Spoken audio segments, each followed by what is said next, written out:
I'll then show them a graphic that shows he is the most progressive passer in the league. Not in our team, in the league. The only other two that are near him are Kevin De Bruyne and Bruno. And they progress the ball as much as him, but a lot of that's done with running with the ball. Right. He does it almost entirely passing the ball. So he is the most progressive passer in the league. Now, you tell someone that and they'll say, stats don't tell the story. But it does tell the story. It tells that story. It tells that fact. And they don't like it. They can't live with it. They won't accept it. All you hear is this, he's not mobile. So you tell them, not mobile? Well, why does he run further than everybody else in the team? Surely that's what mobile is. And then it'll come down to, he doesn't turn quickly. Fucking hell. What are these people fucking thinking? But George... They want someone who can play like Patrick Vieira, but be as nimble as Santi Cazorla. Otherwise, the shite. And then they'll tell you that Partey is world class. As he hoofs the ball into Rose Ed when he takes a shot, as he passes it out of play, for a corner when we're in the last 10 minutes and we're trying to... Right. He's world class. Right. Now, I think he's a decent player, but he's nowhere near being as good as Xhaka. Nowhere near. And then you get this he's made Xhaka better. What the fuck are these people on? It's like they're taking acid or something. Football acid. I don't know what it is. But George, listen to this. Punching a hero, because they're just mad. Fucking morons. Listen to this stat. I mean, how can you argue with this stat? They talk about passing, George. You just mentioned this. WhoScored.com, right? And because they break down individual stats. Partey had 64 passes. His pass completion rate was 80%, 79.7, called 80%. Xhaka had 70 passes, and his pass completion rate was 94%. 15% fucking better. What the fuck what are you arguing about? It doesn't make any sense.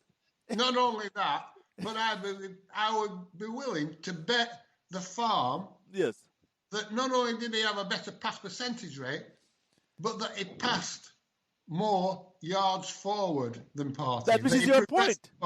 More than Partey. It's just they've made the mind up for Xhaka. And nobody, Mikel Arteta, Arsene Wenger, Unai Emery, doesn't matter what Freddie. Fuck off. Freddie, Pep Guardiola, Jose Mourinho. Yeah. It doesn't matter who tells them that Xhaka is a top player, they're not having it. They're just not fucking having it. But George. So what can you do? Just come on a podcast every week and call them fucking morons, because that's all you can do. They're not going to listen. But George, WhoScored.com has these figures. This is what blew my mind. And they gave Xhaka a 6.84 rating and Partey a 7.12 rating. He was inferior in every statistical category except 2 shots that went over the bar. Listeners, listen to fake news, fake analysis. What?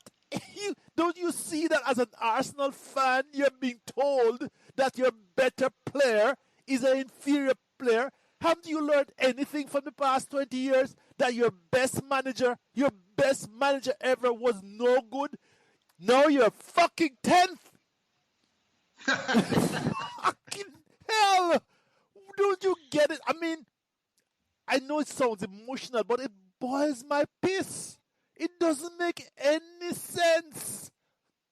George, it doesn't. And what you're doing, of course, none of these people are going to listen to us. The people that listen to us already, most of them sometimes waver. But people, this is the bullshit that you're fed daily. I mean, I saw, what's his name, Gilberto Silva saying Partey makes Xhaka look good. Cut the fuck out. What are you? No wonder you're not coaching anywhere. Because that's bullshit. You get me, George? It doesn't take an expert. It doesn't take an expert to say, this is the data. Go to whoscore.com. Offensive, defensive, the summary, the passing. He exceeded Partey. What the fuck are you talking about? He does it every week as well. Week in, week out.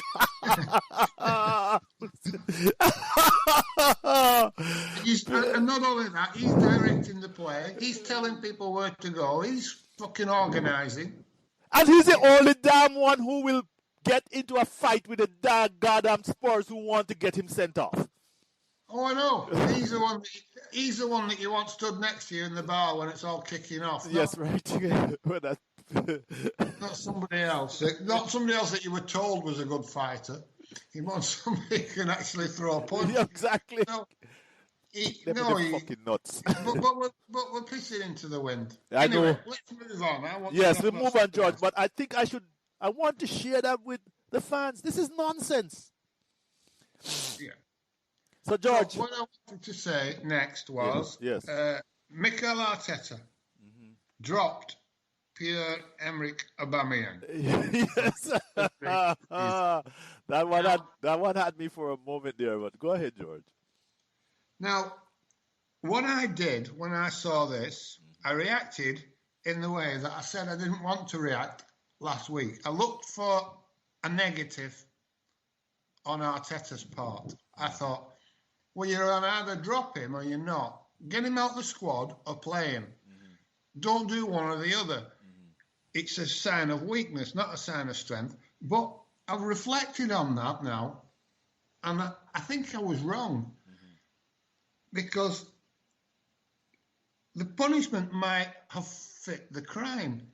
You know, does being late for training mean that you should be excluded from the entire squad and at the risk of not being available and coming on and helping if you needed? He dropped him. He didn't bring him on. He was there if we needed him. And maybe that was enough. Maybe I think I was harsh on Arteta. I think that it was the right move. I criticised him, and I shouldn't have criticised him. Yes. And I feel a bit bad about that because at the end of the day, you know, he's not been in a drugs den smoking crack last night. I mean, he's not stuck in fucking traffic. Yes. So maybe he should have set off a bit earlier, but we don't know the circumstances. And you see this character assassination now that, you know, he's got form for it. But the form he had for it was at Dortmund.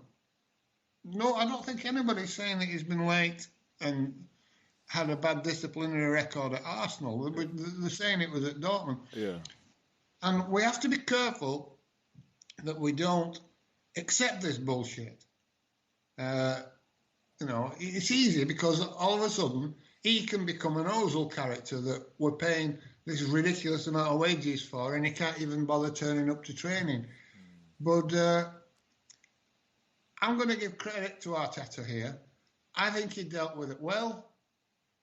It'll have made a statement. If Aubameyang gets upset and can't take it, well, then that's his fucking problem. But Arteta's done it for the good of the squad. And at the end of the day, he was sat on the bench. If we'd been a goal down instead of a goal up, he could have brought him on instead of Mohamed El Neni, and we might have got back in the game. So, all in all, I think that shout was right. I think he got his tactics right. I think he got his team selection right. I think he got just about everything right yesterday. And whether I like him or not, you have to accept that he's doing the job a lot better than he appeared to be doing it earlier on in the season. Yeah, pre-Christmas. George, but you know, this is something that you and I spoken about, and there are a lot of people who misunderstand us. But we have kept saying, and we start saying this quite a bit, that, you know, we probably don't like. We both. No, that's not probably. We have said it. We don't like Arteta personal as an individual. We think he's just, you know, and you know, and we think he made a his approach to Ozil was horrible, and the mistakes he made in early in the season, deciding that he would he would get rid of Ozil if he didn't bend the knee. That it was a horrible decision. It was horrible, and it took us down to 15. But we decided to grade him on his merit, and we have used this podcast from time to time to say, yes, you did a good job here. And I know that there are several people on Twitter and one or two people comment on my blog who sometimes think that we're getting soft in the head and muddled. But no, we can't do that. You know, that's not factual. That's something we always say. We can't be non-factual people. So, yeah, George, many times I make fun of you when I say the Meerkat has changed his mind. But no, that was good of you, George. I agree. You know, I think that he got it right. Spot on there. I was, in fact, unlike you, and I know I'm speaking for too long here, but unlike you, I decided I was going to hold my fire and not say anything until I was sure. And then the news came out, and I was like, you know what? Better I keep my mouth shut. Good thing. Anyway, but George, that was Spurs. You know, we have West Ham. West Ham, which is, where are they? They lost in the United yesterday, but they're top 4. They're still top 4, George, or they're in the top 6 somewhere. Could be a struggle, but did they beat us the last time around? If I remember, my memory serves me right, then Moyes or Art was a draw. I can't remember. I really can't. There's people, but this could be a very interesting game. Moyes and Arteta game. Yeah, it could be an interesting game, and but now all of a sudden you're going into games like this, thinking that we have a real good chance. You know, if not favourite. You know, I fancy it against West Ham. I think they're a good team. I think they're solid. You know, Moyes has them very well organised, but so are we well organised, and we have better players. Yes, although you know they've been suffering from some injuries, some key skill players. I don't know where they are now in terms of their rehabilitation recovery, but yeah, I mean we have much better players, man for man coming down the line. Yeah. So, I think we could turn them over. If we turn them over, that wave's getting bigger, isn't it? You know, it's not quite a tsunami yet, but it's bigger than the ripple that we were creating, surfing on 2 or 3 weeks ago. Yeah. Everything's good at the moment. The only reservation I have, George, is that. And I say this with kind of reservation, but being a mid-table team, and I've seen it happen to us, you're up 1 week and you're down the next week. And I think what we want to do is come out of that mode. Being a dominant team, the team that is 4th or 5th in points since Christmas. We want to be a top 4 team. We need to play like a top 4 team. We turn up at West Ham with the intention of winning, not hoping to win. Yeah, well, I think we will turn up at West Ham and hope to win. Yeah. I think Arteta does mention a lot about doing things consistently, not just consistently over 90 or 95 minutes, yes, but consistently, week in, week out, doing the same things, the same actions, the same intensity, and.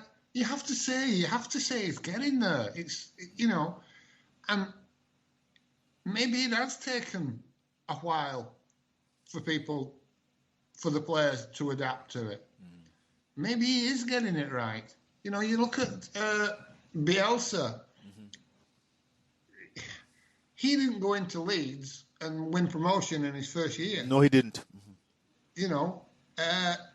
So Pep Guardiola went to Manchester City. He didn't win the league with the best squad, and it was the best squad then. But it's not nowhere near as good as it is now. Yeah. But he still had a really good squad. I think he came third that first year. Fourth, I think. Fourth or something like, just barely made Champions and League. that was below par for that squad. Yes.